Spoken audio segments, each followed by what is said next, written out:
I'm your host, James Jackson, for Real People, Real Voices. I'm your co-host, Pastor Wayne Moore. Always a pleasure to host with you. It is, man. You're looking great today. Well, yes, you are. Ain't no beans about it. Thank you. I try to keep up with you. Okay. It's hard to do. All right, let's go back in. It's going to be a great show on today. We have some extraordinary guests with us. Jose Evans. Yes, Jose Evans, who's here representing the Republican Party. He has a young man that has desire, and he's aspiring to be the Marion County Sheriff, Jim Grimes. And it's that time. It's that time, and there are some other candidates out there that will be on this show as well, but he's the first one to come on, and so we're going to see what he has to say. Yeah, so we want you to hang out here with us right here at WHMB TV 40. Check your local listings, share us with your friends and your family. Also go to our YouTube channel and subscribe. You can watch this show when it's over. You can also watch other shows that you might have missed. Also, like us on Facebook. Yes, and check us out. We're there waiting on you to respond, because when you respond, it helps us to realize that we can do better. So do that for us. And certainly we want to thank Lee, Castle, and Crawley. Yes, and for helping to sponsor and the Stewart Mortuary. Stewart's Mortuary. Do a great job with bereavement in our city. And not only that, but we have a Christian school that is a sponsor. Yeah, Christian, clean, caring, and convenient child care, fervent care, child care, and Christian Academy. You can call them at 317-898-2751. Yeah. Gonna have a great show today. Looking forward to hearing from these two gentlemen today. They're going to tell us what's going on as it relates to what they're trying to do and add to Indianapolis. Yeah, so stay with us, and also don't forget, we're now on a new time. Right. On Friday nights now at 9:30 and still Sundays at 5:30 p.m. We'll be back after this.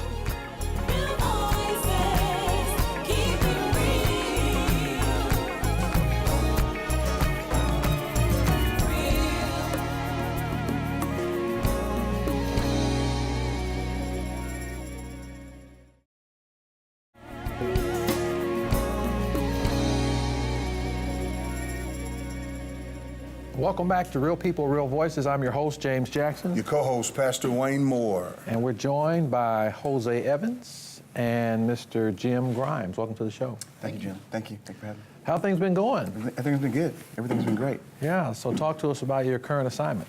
Yes, well, first I want to say thank you for having us on here.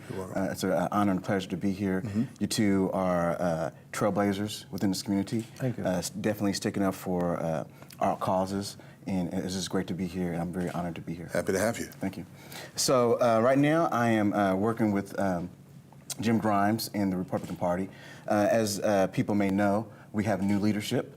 We're now led by Senator Jim Merritt, who actually represents Lawrence Township, and then Melissa Thompson, who's the vice chair. Right. And this is, I'm really excited to be a part of the Marion County Republican Party right now with their leadership, because for those who don't know about Senator Jim Merritt, he is really focused on three major areas, and that's drugs in Marion County. Also, he's focused on the desert, food deserts, focusing on definitely in neighborhoods that we represent, and then more importantly, needles, needle programs. So he's been very instrumental on those issues. So now that he's the leader of the Marion County Republican Party, I think that's a great foundation for what we're looking forward to do as far as building. It suggests he's more community-minded. Exactly, more community-minded. Okay.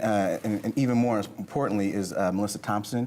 She's definitely community-oriented, grassroots, very in tune with a community and what's going on. So I think now that that there's a new leadership with the Marion County Republican Party, I think that you're going to see a lot of different changes as far as being seen in the community, talking about more issues within the community. And my role is to just make sure that, keeping their ears abreast to what's going on. You're their public relations man. Well, I help them, but they definitely know what they're doing. Right. And my job is just to make sure that I give them the assistance that they'll need within the community. So you talked about the three primary initiatives that Senator Merritt is interested in. From Jose Evans' perspective, what are some of the things that you want to see change in Marion County, and particularly in the black community? Yeah, well, the major issues that, of course, crime. We just have 4 killings this past weekend, which is, very sad. But again, what are the issues? Education, lack of employment, opportunities. food deserts, drugs. So it's a plethora of issues Right. that are going on. And years ago in 2003, I was the executive director for the Indiana Commission on the Social Status of Black Males. So focusing on those issues throughout the state for Black males, it's the exact same issues that are going on. So now that it's 2017 and I'm in the background as far as politics, just policy is the focus, and making sure that elected officials, especially within the Republican Party, are aware of our issues and concerns, and making sure that they have the advice and the wisdom to know, yeah, this is what you think it is, but this is what's actually going on. So just being an ear and a voice for them, and just beating on the door to let them know what's really going on within the community. Jim Grimes, tell us what you got on your mind. Well, the biggest reason, and thank you for allowing me to come on. Okay. You're very community-minded, and Yeah. that's our biggest draw, and that's one reason we have Jose on the campaign. Everything we're gearing this campaign towards is community involvement, cultural and diversity, cultural involvement.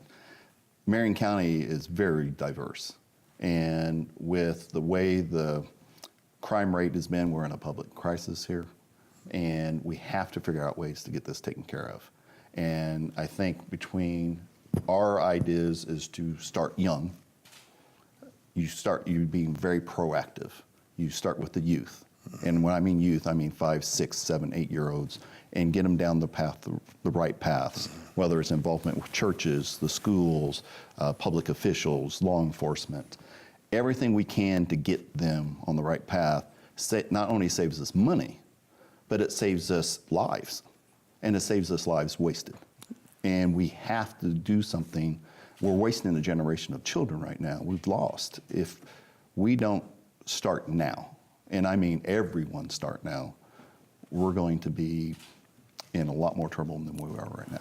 Let me ask rather. For the last 3 years, I've been doing mental health workshops in communities. Dr. David Green and myself, and even Dr. Jackson, we go in communities, we talk about mental health issues.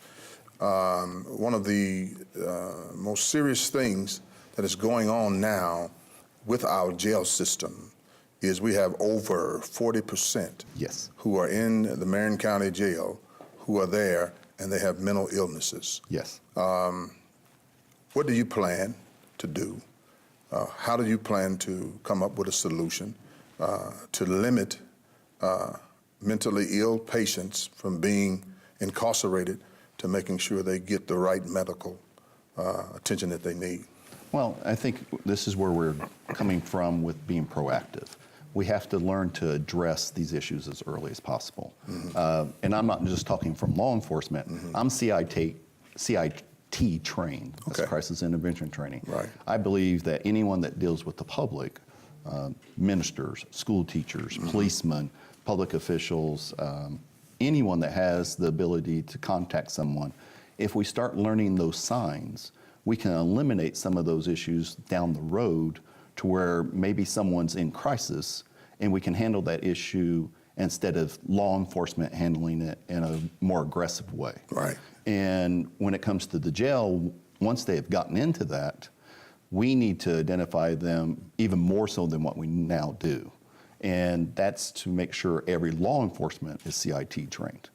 And when we see someone in crisis, how do we get them into the right facility? How do we get them to the right medicines? How do we make sure that they have the mental health professionals that can, which is a shortage right now in mental health professionals. How can we get them into their hands to try to eliminate some of this problem? And actually, I think in the jail, and I've worked in the jail before, one of my jobs was to deal with anyone that was suicidal tendencies and so forth. And you're looking at probably 50%, if not more, of the jail population has some sort of mental health issue. And that's unacceptable for the jail. The jail can't handle those type of issues. They're not equipped for it. We need either the professionals, the midtown type facilities, or even larger facilities where we can put them into a bed of some sort. Okay. Well, certainly public safety is one of the most basic responsibilities of local government, as you know. Yes. In the next segment, we want to talk about jail overcrowding. Okay. What you plan to do to alleviate that. We're farming that out to a lot of different other counties right now. Of course, the new Justice Center. Yes. That's going to be built. It would seem that the next sheriff will be a part of that, Yes. as far as being in that or in a part of developing that. But before we get into that in the next minute or so, what precipitated your desire to throw your hat in the race? Well, we've been looking at this race for about 4 years. And before even that, my family's been involved in public service of some sort since I've been alive. And I've been president of nonprofit boards, Boys and Girls Clubs and such, Lions Club, Kiwanis, anything you can name. My father once told me, you need to leave this world a better place than when you came in. And I've taken that to heart. And I think you can't just start tomorrow and say, I'm gonna be sheriff. You can't just start in a week from now and say, I want to be. I've been to over 200 community events in the last 4 years, trying to listen to people, get different opinions. Just because we disagree doesn't mean neither of us are wrong or right. Right. You have to have that open ear. You have to have that open discussion, respectfully. And I have no problem with that. And we looked at this race, and the more you look at it, things have to change. Right. And I'm not just talking about on the political side of the sheriff's office. I'm talking about the humanity side of the sheriff's office. I'm talking about the community side of the sheriff's office. If we don't make these changes now, the sheriff could be so instrumental in help making a cultural change and get our youth back on the road to where we are not incarcerating 37% of the black population. Okay. Education is a key. All right, let's put a pin right there. We'll be back. We'll be back after Yeah. this. Interesting.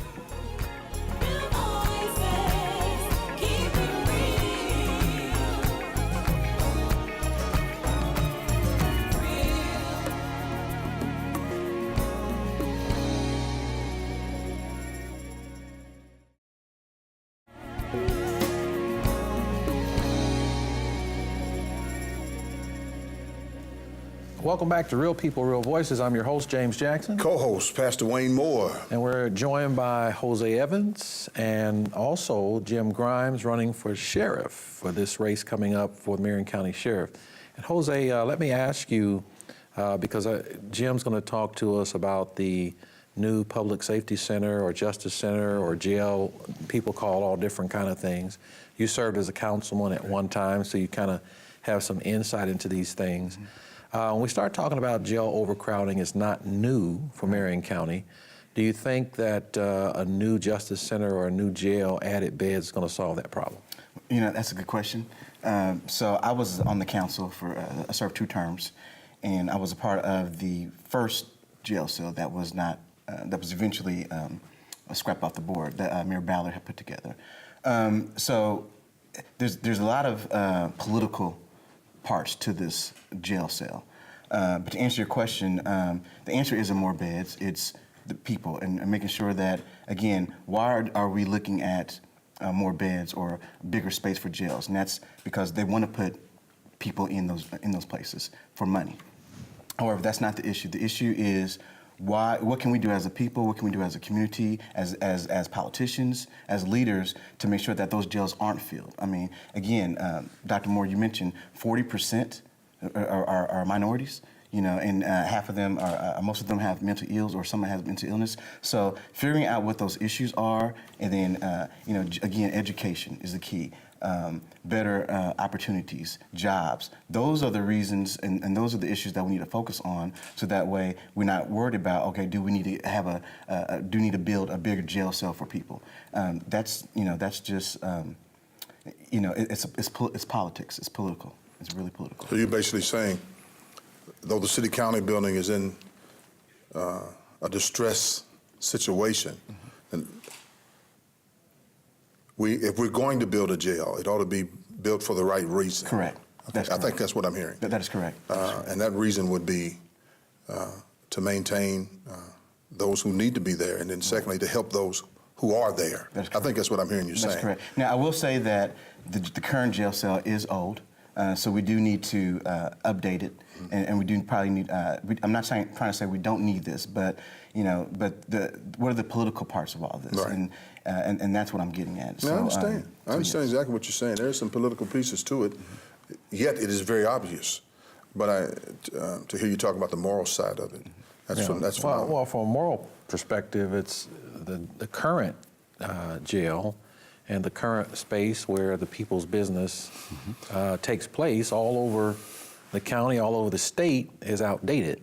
Yes. And has failed tests in the past. Yes. And of course, when we start talking about jail overcrowding, at one time, and you may have been on the council, Jose, that responsibility was taken away from local folks, and a judge had a lot to say about Judge that. Barker. Judge Barker. Yes. So how do we avoid, from your perspective, Jim, should you become sheriff, overcrowding the jails and making sure that a new public safety center is for more administrative use versus incarcerating people?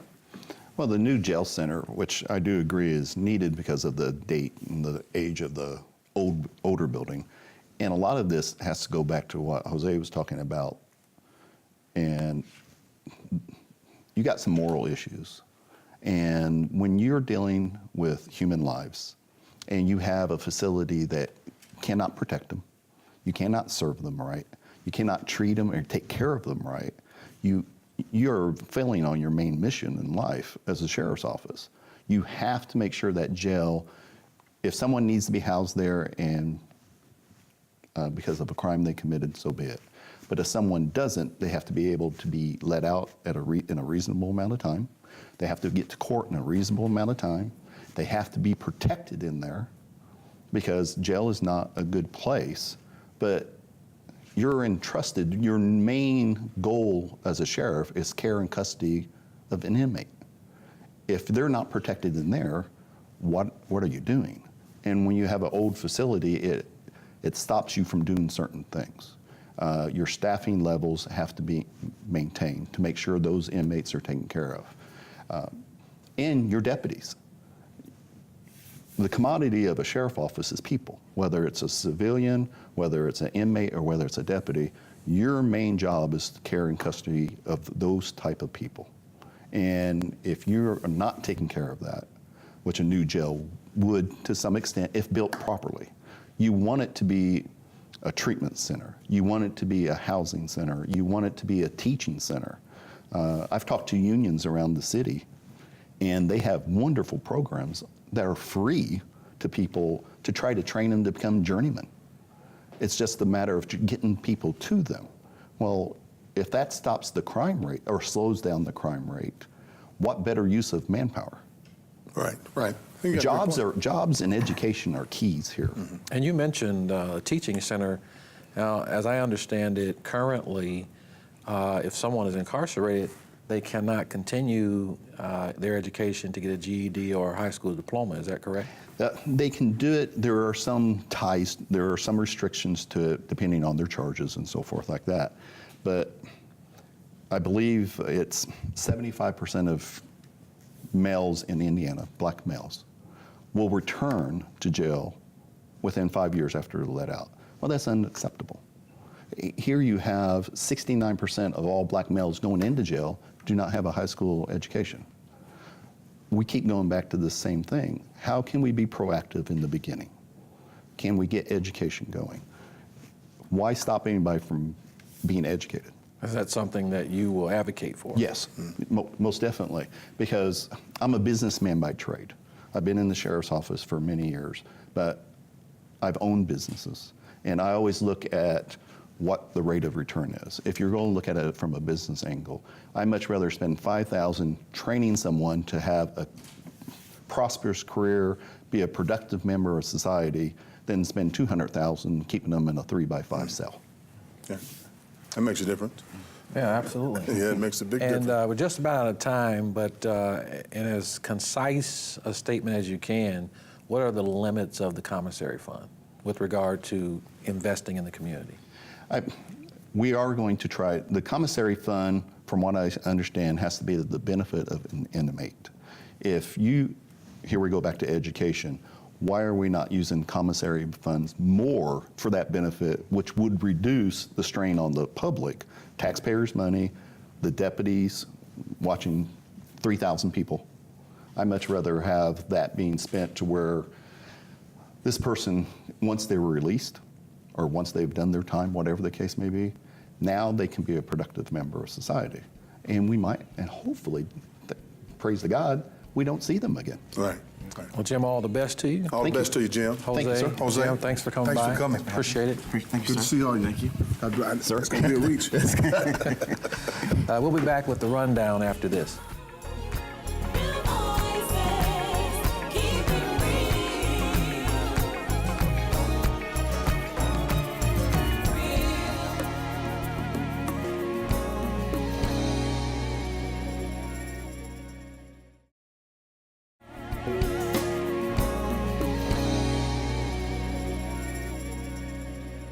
Welcome back to Real People, Real Voices. I'm your host, James Jackson. I'm your co-host, Pastor Wayne Moore. And I'm Curtis Baker, your marketing director. It's a great segment there with the folks who, Jose Evans and Jim Grimes. Jim Grimes, who desires to be sheriff. That race is heating up.